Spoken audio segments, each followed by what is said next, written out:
Not his fault. People got angry with me. Why are you protecting this man? I only said if he resigns, then Sonia Gandhi will get a chance to choose somebody else only. That's the only difference. Is there anyone better than him? No. Prime Minister is a boneless wonder, but he has personally not taken money. All the other congressmen are boneless wonders, but they have taken money. So in what way are matters going to improve? The whole UPA goes, I have no problem. But why only Manmohan Singh? From day one he has been a boneless wonder. Not in this office only, even I knew him as a professor. For some time he was my economic advisor when I was Commerce Minister. He was my economic advisor. I brought him back from Geneva. He had run away from the country saying, I'm disgusted. He had left the country in 1988. And I brought him back in 91. So therefore, I know him very well. He's personally honest, but that's not good enough. Bhishmacharya was a great noble soul. But he watched Draupadi being disrobed. So Krishna said, you can't forgive him. Just because he's your teacher, just because he told Arjuna that. So where there's a big moral wrong, he has to be. And therefore in a general war, we can knock off Manmohan Singh, no problem. And prosecute him once UPA is out of power for dereliction of duty. But at this stage, I didn't agree. But as a consequence, I was able to file this complaint, and then CBI was directed to commence investigation, and Raja went. Once Raja went, we found out that the money route for Karanjal TV. So she was the moving spirit, Kanimuri. She's also a special friend of Raja. So why should I separate Raja and Kanimuri?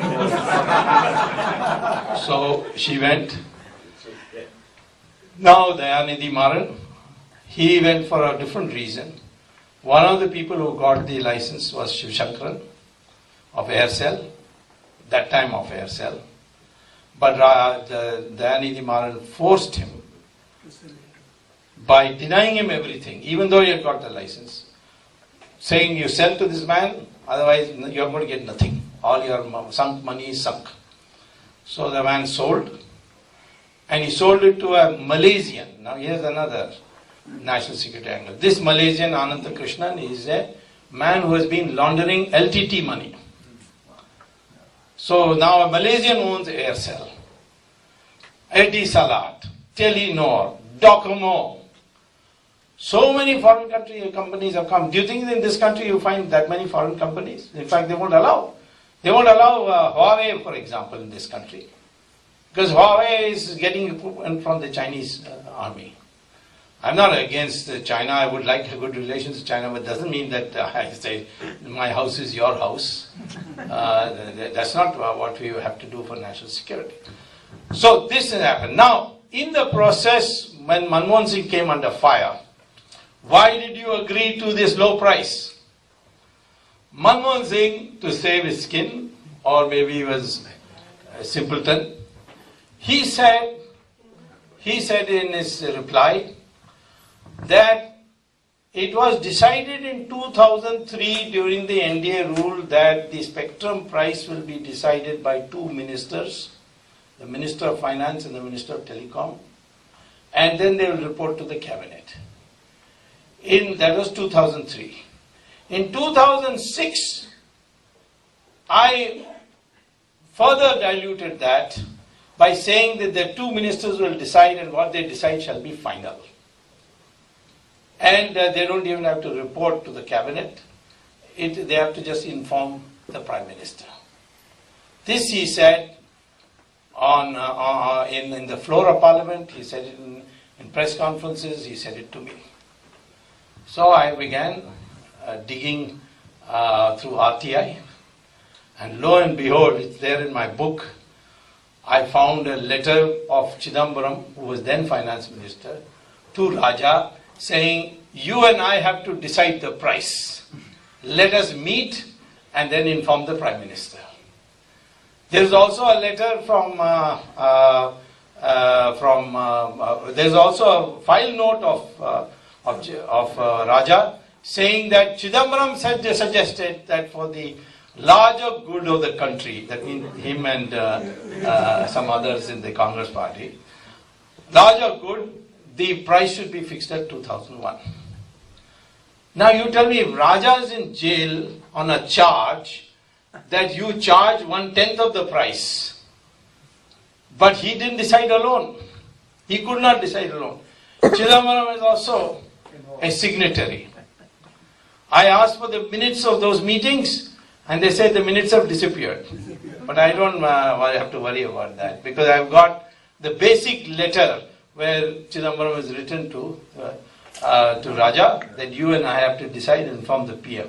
I have also the Prime Minister's statement on the floor of Parliament, plus of course press conference, and then to me by way of letter, that these two were to decide. They decided, told me, and there's nothing I could do, because that was the law. That was the policy decision taken, that these two will decide.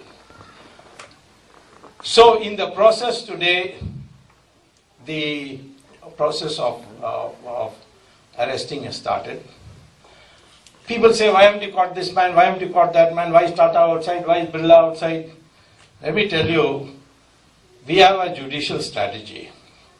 When I go to court, it's not bigger than this room, by the way. Not even that entire, it's right up to that point, this room. And this poor magistrate alone is sitting. I and the CBI counsel are standing. We have got 25 accused already, which includes Shahid Balwaz, it includes Unitech MD, all these people. They're all there. They all come with 5 lawyers, all high-priced lawyers. Even Jetmalani is coming for Kannimuri. And they are shouting at this poor judge, you see. He's a tough guy. But he told me one day, the other day, you're going away to Harvard? I said, yes. He said, come back quickly, because I can't face these people, because I reply usually. And then he said, no fighting here in court and all that, but the work is done. So, if I start now having all the people at one blow, this case will not proceed. It will be tied up in one technicality after another.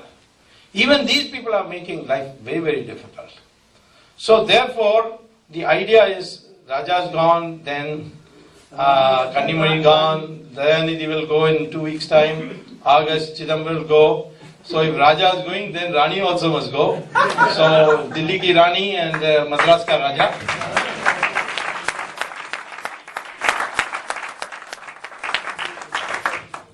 Now all this money is gone, can we get it back? Yes. The work is going on, and all the governments have agreed to cooperate, and the reports have started coming. And I can say one thing, if you have a government which is sincere, then in no time you can get all this money back. But the governments today to date have all been compromised governments. I had written to the government saying, Rahul Gandhi, you see what happened is, Rajiv Gandhi and I were very, very good friends. I mean, not that I agreed with him on what he was doing or I participated in all his nefarious activities. But Bofors, I mean, I had nothing to do with it. If I had something to do with it, by now my name would have been on the front page. I mean, so many people they're all the time looking at me through a microscope, find out what is wrong, what you can say against this fellow. So, but he was my friend, and I can't have only devtas as friends. You see, there are not many devtas who are walking on this earth. So, as long as you don't participate in their illegal activities, you can be friends with people who you like. So he was a person I liked a lot, and he also was very, very friendly with me.